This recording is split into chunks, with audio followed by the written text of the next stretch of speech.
diagnosticar. Vieron que me vestí de blanco, parece que tuviese bata, pero no la tengo. ¿Por qué? ¿Soy médica? ¿Por qué tengo que diagnosticar? ¿Soy arquitecta, ingeniera? No, soy profe de teatro. ¿Y por qué los profes de teatro tendríamos que diagnosticar? ¿Diagnosticar a quién? ¿Y para qué? Este y otros temas vamos a trabajar ahora en el video. Así que, comencemos.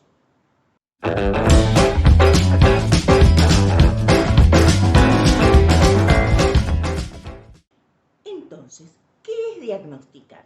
Diagnosticar es tener un relevamiento o hacer un relevamiento de información que nos posibilite el realizar un pronóstico, que didácticamente a ese pronóstico lo vamos a llamar planificación, es decir, nuestro plan de trabajo con ese grupo determinado tiene que ser posterior a la elaboración del diagnóstico. Pero entonces, ¿cómo elaboramos un diagnóstico? Lo más interesante para elaborar un diagnóstico es que lo tengo que hacer en forma personal. Es decir, ¿qué necesito yo saber? ¿Qué quiero yo saber de este grupo determinado que va a influir en mis decisiones respecto a qué planificar para trabajar con este grupo determinado? Algunos elementos interesantes para relevar cuando estoy planificando y armando un diagnóstico es saber qué saben para pensar qué necesitan saber, qué les puedo enseñar. El diagnóstico yo les recomiendo que sea en función del grupo. Esto, miren, es como, lo pido por favor al universo. No puedo estar utilizando la misma planificación año tras año y año tras año, aunque los grupos cambien. No puedo, no sirve, porque los grupos son distintos, porque tienen otras características, porque tienen otras necesidades. Entonces, mi planificación tiene que cambiar acorde a cada uno de esos grupos. Por favor, ¿sí? Por favor, les pido. Me pone hasta nerviosa, les digo, cuando veo a los profes que llegan con la misma planificación año tras año, año tras año. Vienen haciendo exactamente lo mismo, los mismos autores, el mismo momento, como si las personas no existiesen, ¿sí? Esta es la sensación de que no existen las personas. Hay alguien que imparte una clase y el que le llegue. Eso no es de buen profe de teatro. Entonces, como yo sé que ustedes son buenos profes de teatro, no, seguro que no lo están haciendo eso. Y que van planificando acorde a cada grupo. Sí, ya sé que uno recibe una currícula, recibe instrucciones de la institución que le van a demandar el desarrollo de determinados contenidos. Pero dentro de eso yo puedo hacer una selección y puedo ir gradando, jerarquizando esos contenidos acorde a ese grupo en particular, a ellos. Estoy trabajando para ellos.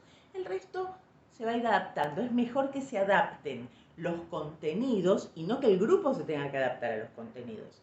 ¿Se dan cuenta? ¿Sí? Bien, me encantó, seguro que se dan cuenta. ¿No se dan cuenta? Me lo dicen en los comentarios y lo vuelvo a explicar o lo charlamos o me cuentan lo que piensan al respecto.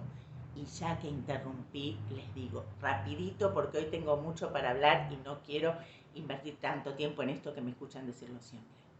¿Saben cómo me hacen un favor terrible todos los que me dicen qué bueno que son estos videos, cómo me sirven, los estoy usando, ¿no? Suscribiéndose. Es fácil. Se suscriben y es más, y le dicen a otro que se suscriba. Y de esa forma me ayudan un montón. Me ayudan con los likes, me ayudan con los comentarios, me ayudan mucho, mucho. Y me ayudan cuando me sugieren temas, ¿sí? Temas que les interesa trabajar y que tratemos también me ayudan un montón porque voy diagnosticando a la comunidad que mira los videos y puedo planificar videos acorde a nuestra comunidad. Ay, Débora, ¿cómo te cerró todo de bien? Brillante, hoy estoy brillante. Bien, no es tan así, pero hago lo posible. Entonces, volvamos a lo de antes, ¿sí? Tengo que diagnosticar al grupo. Eso quiere decir que voy a trabajar para una media. Obviamente, dentro de esa media, supongamos que nosotros recibimos un grupo que viene en proceso de formación. vamos a encontrar algunos que están más avanzados con los contenidos que vieron el año anterior y otros que vienen un poco gateándola atrás. Perfecto, eso pasa, es normal. ¿Por qué? Porque los alumnos cada uno va a tener sus propios tiempos y su ritmo de aprendizaje. Luego, dentro del proceso de las clases, voy a ir viendo cómo voy adecuando las devoluciones, los estímulos para los diferentes alumnos que se encuentran en diferentes situaciones respecto al contenido. Pero eso lo voy a poder manejar en la clase, no tiene que ver con la planificación. Y acá viene la parte que a ustedes les gusta, que es la ejercitación. Así que vayamos a pensar. Si yo tengo que diagnosticar sobre un tema determinado a todo el grupo, lo mejor es que haga ejercicios en simultáneo y colectivo.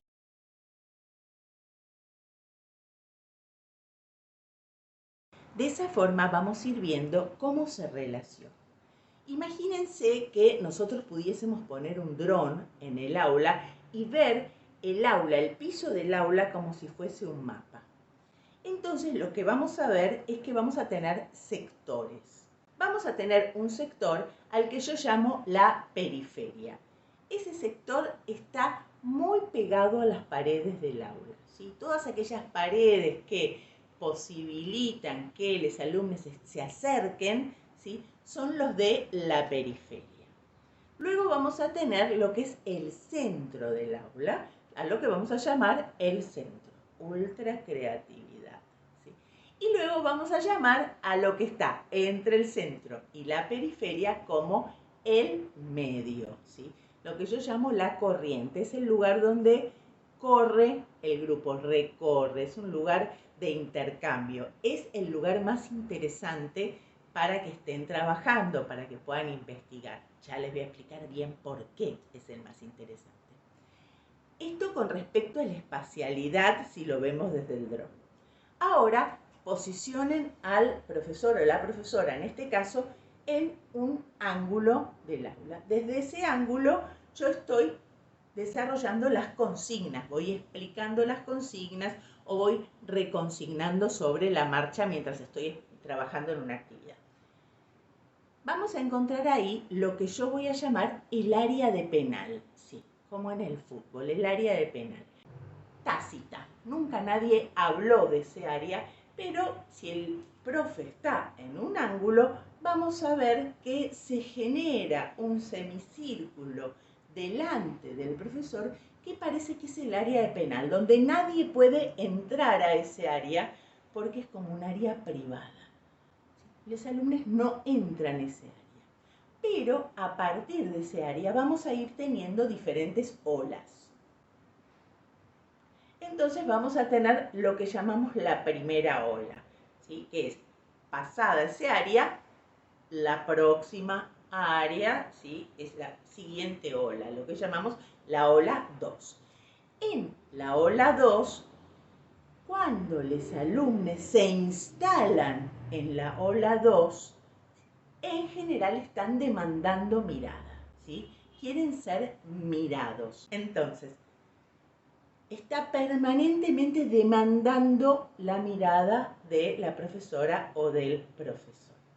Luego vamos a tener las áreas intermedias acorde a las dimensiones del aula y luego vamos a tener las áreas más lejanas del profesor, ¿sí? Lo que yo llamo la vecindad, es mucho más lejos, ¿sí? De donde está el profesor.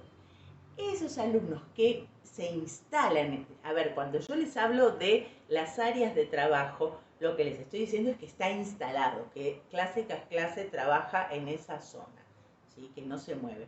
Porque si no van a ver que en el trabajo van a ir transitando diferentes zonas y van a decir, ¿cuál diagnóstico? ¿Cómo hago si se está moviendo?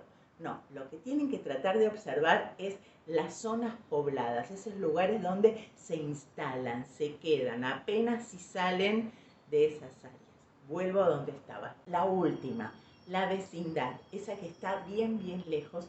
En general, lo que vemos ahí son los alumnos que prefieren no ser vistos todavía, ¿sí? El opuesto a el de la primera área que estaba demandando mirada, el que se va a la vecindad parece que está buscando la invisibilidad. Aún no se siente seguro para ser mirado y entonces trata de invisibilizarse atrás. ¿Qué es lo que nosotros podemos hacer si esto pasa y se estancan? Una opción es decir, cambien de lugar, no se queden siempre en el mismo lugar, vayan rotando, pero eso queda muy en la racionalidad, muy desde la palabra, y estamos del otro lado teniendo miedo. Entonces, no es con la palabra que nosotros vamos a lograr bajar ese miedo y que habilite el aprendizaje. Entonces, lo que nosotros vamos a hacer como actividad del profesor o de la profesora es movernos dentro del aula, no instalarnos nosotros, es decir, rompemos ese área. ¿Sí? El área de penal puede estar en un ángulo, puede estar en el otro, puede estar en el medio, me voy moviendo, entonces rompo esos esquemas seguros, los sorprendo en el trabajo, se van a ir sorprendiendo que pensaban que estaban en la vecindad y de pronto, no sé, el profesor se movió y ellos aparecieron ahí en el primer área, ¿sí? Están adelante de todo. ¿Por qué hago esto? ¿Por maldad? No, todo lo contrario.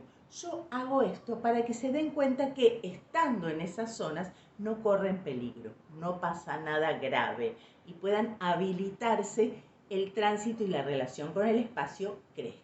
¿Qué pasa entonces si nosotros lo que queremos diagnosticar es la relación corporal entre los participantes del curso?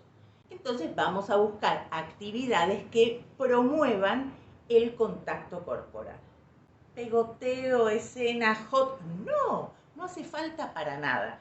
Justamente cuanto más infantil parezca la actividad, más accesible va a ser. Primero que nada porque es una actividad que la conocemos como divertida, que nos retrotrae a nuestra infancia y que nos permite habilitar el juego y que en esa habilitación del juego empiezo a tener contacto físico con lesotres sin tanto prejuicio, sin resistencias culturales y sociales. Por ejemplo, ¿qué puedo hacer? Camino por el espacio a palma, subo en andas de alguien. ¿Sí? O sostengo a alguien en andas. Es un toque, ¿eh? Subo, bajo y ya estoy en otro trabajo. Vuelvo, subo otra vez a las palmas, me trepo arriba de alguien, bajo.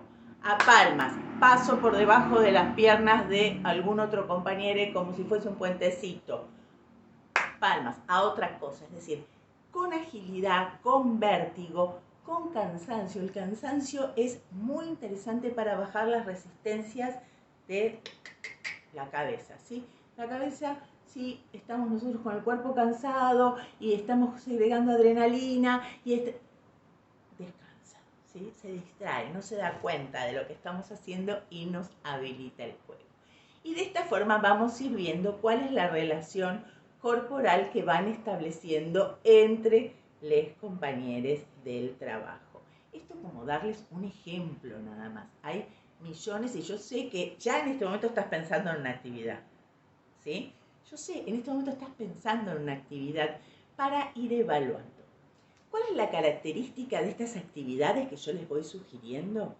Que son actividades que no implican que yo esté consignando demasiado y que tenga que estar pensando en qué consigna. De pronto es palma, nada más, es lo único que hago. Palma en anda, palma, puente. ¿Sí? No hace falta que yo esté pensando. ¿Por qué? Porque yo necesito que mi pensamiento esté pensando en qué.